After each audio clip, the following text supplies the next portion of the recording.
If you're interested in the story behind the business headlines, check out Big Technology Podcast, my weekly show that features in-depth interviews with CEOs, researchers, and reformers in business and technology. Hi, I'm Alex Kantrowitz.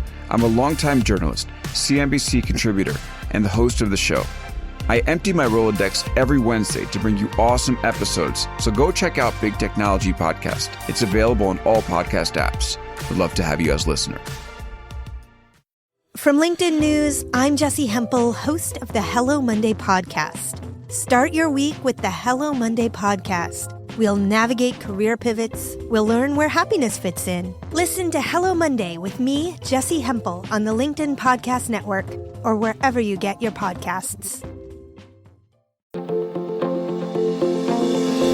Hello, my friends, and welcome to another exciting episode of Negotiate Anything. This show is produced by the American Negotiation Institute, and with over 5 million downloads and listeners in over 180 countries, listeners just like you have made this the #1 negotiation podcast in the world. Hi, my name is Kwame Christian, and I am the founder and CEO of the American Negotiation Institute. Here at ANI, we believe that the best things in life are on the other side of difficult conversations, and we are passionate about providing you with the best content that will help you to make your difficult conversations easier, both at work and at home. Lastly, I want to remind you that we offer consulting and conduct trainings, both virtually and in person, all around the world. Our focus is in 3 main areas. First, negotiation and conflict resolution. Second, leadership. And lastly, diversity, equity, and inclusion. Check the link in the description below to learn more about how we could work with you and your team. And now, without further ado, let's jump into the interview. So I'll start off by saying I am a pretty terrible negotiator. And I'm sure you've heard that so many times, people that like land in your orbit. Like, you know, I'll be talking about, this is why I don't negotiate any of my own speaking gigs anymore. But when I did, I would start off by saying like, oh, you know, I usually do 5, but like, just let me know what you can do. And if you can't reach it, we'll find a way. I was literally like, negotiating against myself before I even got started. Mm-hmm. So your first tip to become a better negotiator is just to negotiate. So really, like, what do you even mean by that? Yeah, that's where most people fail. They just simply don't do it. Mm-hmm. They sit in this state of perpetual fear, and then the opportunity passes, and then they say, well, I'll do it next time. And then the same thing happens. You know, and when I think about negotiation, a lot of times we're giving recipes to people who are afraid to get in the kitchen. It doesn't matter if we are just telling you what to do, but the reality is, if you're too afraid to do it, you're not going to do it regardless. Right. So I think before we start to say, hey, just negotiate, I think everybody listening has to do a little bit of introspection to see what it is that's preventing them from actually doing that.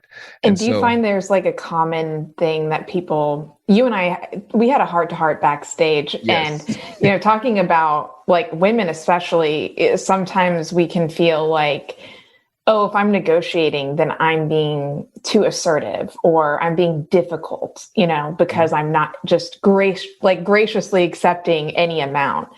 So what is some of like the psychology behind like limiting people, you know, in negotiating?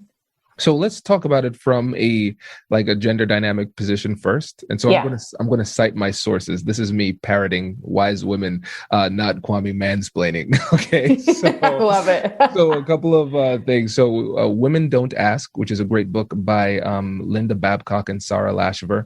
Also Confidence Code by Katty Kay and Claire Shipman. 2 of my favorite books on the topic of gender dynamics in negotiation. And so one thing is that women are often socialized to focus so heavily on the relationship that it's tough for them to take the time to focus on themselves. And so it's easier for them to advocate for other people because of that team cohesion, socialization. But then when it comes to advocating for themselves, it's tough because they're not they haven't been pushed to do that very often. And that's the first thing. And they're often so focused on the relationship that they're saying, hey, this person might not like me anymore if I push too hard. So those are the 2 things that hold women back in particular in these difficult conversations. Yeah, I could totally see that it's like relationship first. And then, you know, one of the things I had said to you was, the thing that kind of moved me beyond this was, it's kind of like when you're negotiating, for me, it was, how can I salvage the relationship in the moment, not how I'm going to feel when I actually have to do that task for that amount of money. And so I would think to myself, like, oh yeah, I could easily cue the cheering, do the high fives by just saying yes. But then 3 months from now, I'm going to have to stop what I'm doing, get on a plane for an amount that doesn't really feel right for me. Yeah, exactly. And that's one of the things when it comes to people pleasing in general. And for me, I am a recovering people pleaser. I'm very open about that. And we will say yes in the moment to protect the relationship. But what we're doing is we're kicking the can down the road because they are feeling good about the relationship, but you're feeling bad about the relationship. So the relationship still ends up in a bad place because you were unwilling to articulate what you wanted and needed in that situation. And so one simple trick that you can do to kind of hack that psychology is to imagine yourself as somebody else. So for instance, Jess, in that situation, you might say, oh, well, I might want to say yes to make this person feel good. But what if you were your own best friend? You would swoop in and say, Jess, no, absolutely, you are worth more than that. You are worth more, right? And sometimes when you kind of step outside of yourself and you think of yourself as another person, it makes it easier for you to advocate for yourself. Oh my gosh, that is spot on. Because, the funny part is that Michelle, who's my manager that books my speaking engagements now, she has no problem unemotionally saying, oh no, she won't do that for that rate, or she doesn't speak for free, or if you want another day of her time, this is her amount. And people love her. Like, they are like, Michelle is so great. They'll even call her after the gig to keep up. And so I'm like, clearly negotiating does not damage relationships because she does it so well. So that's kind of like this false belief that I have to get out of my head, that negotiating damages relationships. I find that sometimes when I'm on the other end, if I'm booking a speaker for an event or whatever, and they don't negotiate with me, I'm like, what? Why did they say yes so quickly? So it is so interesting, the psychology behind it. Absolutely. Yeah. When you think about perceived value, the things you have to work harder for are the things you value the most. And so you think about relationships, that's why people value people who play the game of hard to get. It's like, oh, you want to go on a date with me? Yes. It's like, well, that was shockingly easy. Yeah. What am I missing? Right. I'm still playing hard to get 3 years into my marriage. So far, so good. But nice. So the next thing that you say to be a better negotiator is kind of feels counterintuitive. It's actually to say less, ask more questions and say less. So what do you mean by that? Yeah. So I know I'm negotiating well when the person is speaking way more than me. So the breakdown I like is 70-30. So I'm only speaking 30% of the time. They're speaking 70% of the time. That gives me what I need. I need information. That's what I need. Got it. Okay. And then the other thing is, you're less likely to make a mistake when you're saying fewer things. And so that makes it a lot easier to negotiate. And so one of the best things you can do to prepare is I have these free guides on our website. If you go to our website, AmericanNegotiationInstitute.com/guide, you can get access to all of our free guides, like 15 plus guides, and it walks you through how to prepare. And part of that preparation is asking open-ended questions, listing the questions that you're going to ask. And you want to ask open-ended questions because it will lead to a narrative response. And in my opinion, the best open-ended question that you could ask in any negotiation is this: what flexibility do you have? That's it. So simple, but it assumes that there is flexibility. That's the first part. And then the second part is that in order to answer it, they have to spill the beans, right? Because for me as a negotiator, if they say, that's really tough for us to do, I said, that's not a no. So I'm going to get that. I love that. What flexibility do you have? And then stop talking. That is where clearly hosting my own podcast, I like to talk, but that is where I have the tough time. It's like asking the question and then shutting the hell up and like letting them say it. Cause you're right. Sometimes you'll just get going and then you're like, well, I actually did this one for free one time. And you're like, shit, I just told them that I spoke for free at this event. And you do not want to be negotiating up from $0. That's a tough place to be, because then the question that they'll ask you is, well, what's the difference between our organization and them? Why can't you do it for us for free? Right. And now you're on the defensive responding to them. So you always want to keep the ball in their court, asking the questions and then dealing with that awkwardness, because I'm not going to act like sitting in silence is pleasurable. It's very tense. And that tension is working. It's working. So one of the tricks that I use is I start to count. Whenever there's an awkward silence, I sit there and I count. And it helps me to stay focused on something other than my tension. And I remember I was mediating a case one time and I counted up to 43 seconds. No way. Yeah. I'm literally, my palms are sweating just thinking about that. It was awful, but it was the most critical part of the conversation. And it really turned the whole mediation. But I just had to sit there in that awkwardness, look at the person and let them process. And it was a game changer. I just had a thought, like, anyone, you and I met through a speaking engagement, anyone that is like booking you to speak, are they like, just even talking about like booking a negotiator to speak, negotiating their rate, I'm sure they're like outmatched. Again, it goes to perception too, because they even say it sometimes. They're like, I'm a little bit intimidated negotiating with a negotiator. But it's funny because it's like they see it coming and they anticipate, he's going to negotiate my price up. So it feels a lot easier when your reputation does some of the work for you. Does your company invest in professional development training? If you believe that your team would benefit from a negotiation workshop, all you need to do is go to our website, fill out the workshop request form, and then we'll set up a time to chat. These workshops are completely customizable and we've done them all around the country. Negotiation and conflict resolution skills are beneficial across all professions, but they're especially useful in procurement, purchasing, sales, sourcing, and contract management. Our calendar is filling up quickly and we even have some workshops scheduled for next year. If you think you might want one, I'd suggest reaching out soon so you don't miss out. Check out the link in the description to learn more. And now, back to the show.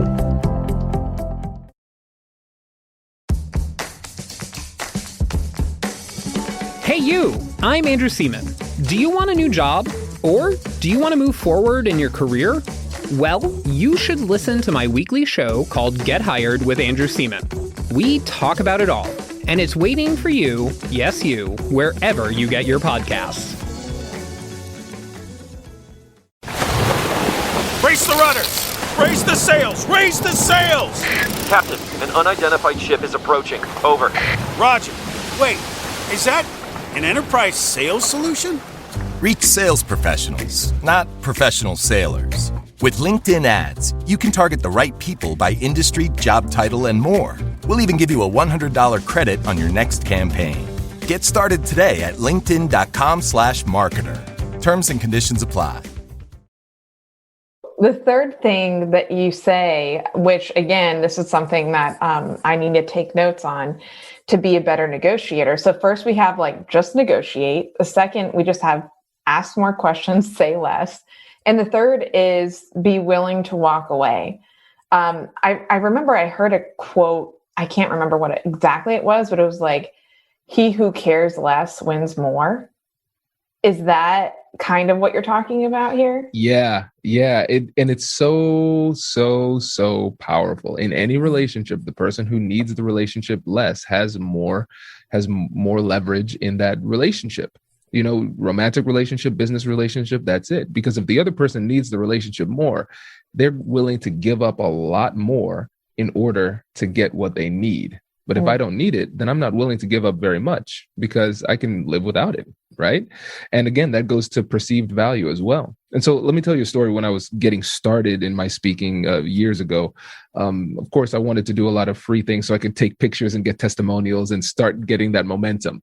And so what I started doing, then when I started to turn the corner and say, all right, now it's time to get paid stuff, that introduced the tough situation because now I need to say no. And so I remember one time I was having a conversation with somebody. They say, oh, yeah, we don't have a budget.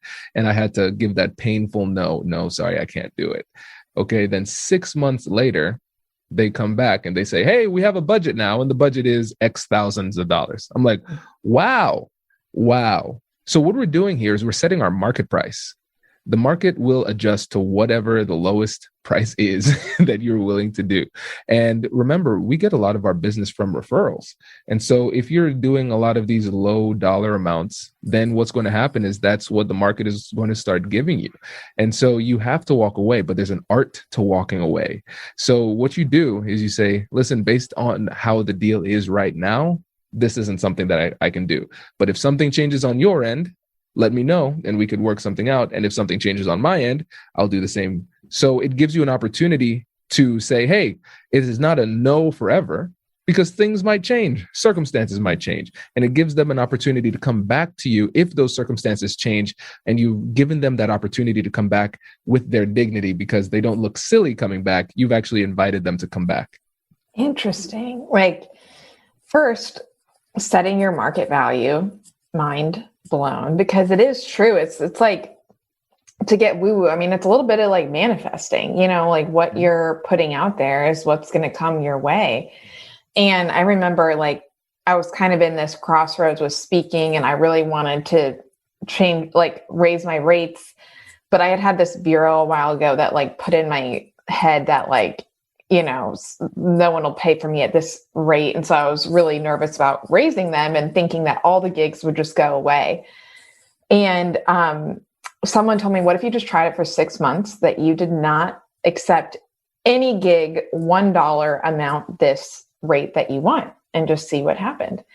And so there were opportunities where I was like, thanks, but no thanks. I'm staying here. And they're like, oh, well, crazy that you say that, because we just got a sponsor and we can and do that now. And I'm like, what? I mean, there was only maybe a handful that, when I say I lost, I felt like I didn't even really lose, because I was able to refer those gigs to other speakers that I love, that I want doing more gigs.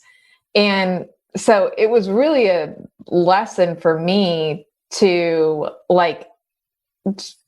say what you want. And then you're not being difficult by saying that I'm not going to do it for anything less than that. Absolutely. Yeah. And again, for the listeners out there saying, man, this sounds scary.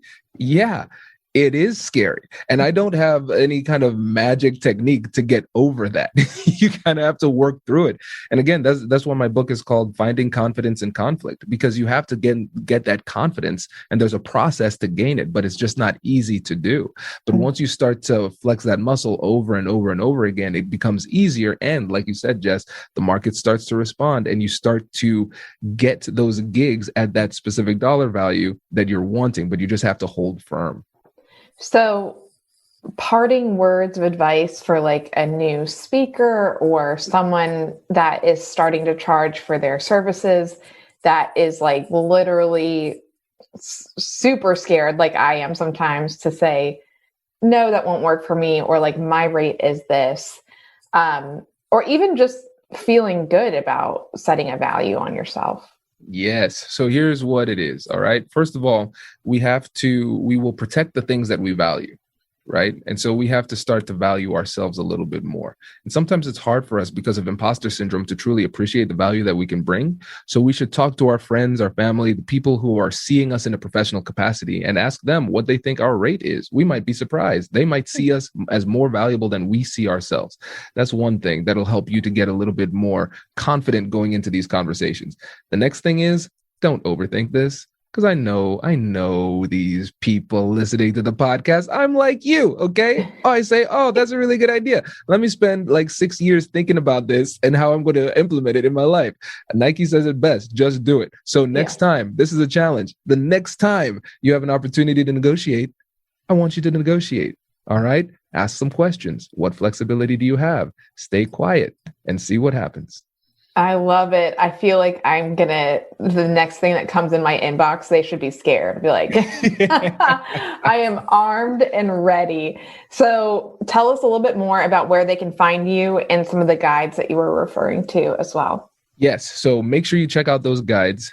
That's the best way to increase your confidence by preparing and practicing. So AmericanNegotiationInstitute.com/guide. Also, if you're interested in podcasts, which I assume you are because you are listening to a podcast, we have Negotiate Anything. And we are a great podcast because we have experts like Jess coming on the show to talk about how to negotiate anything, right? So in the business world, personal life, all those types of things. So that's a 5-day-a-week show. Make sure to check that out. And if you're interested in a negotiation training or conflict resolution or coaching, check out the AmericanNegotiationInstitute.com. Awesome. And I'll put all of those links on our website as well. But Kwame, thank you so much. I'm so glad that we met backstage. And for if I had just read your bio, I would have thought you were just like a hard ass and but you're really to do what you do and also just be a nice, likable guy. Kudos to you. Thank you. I appreciate that.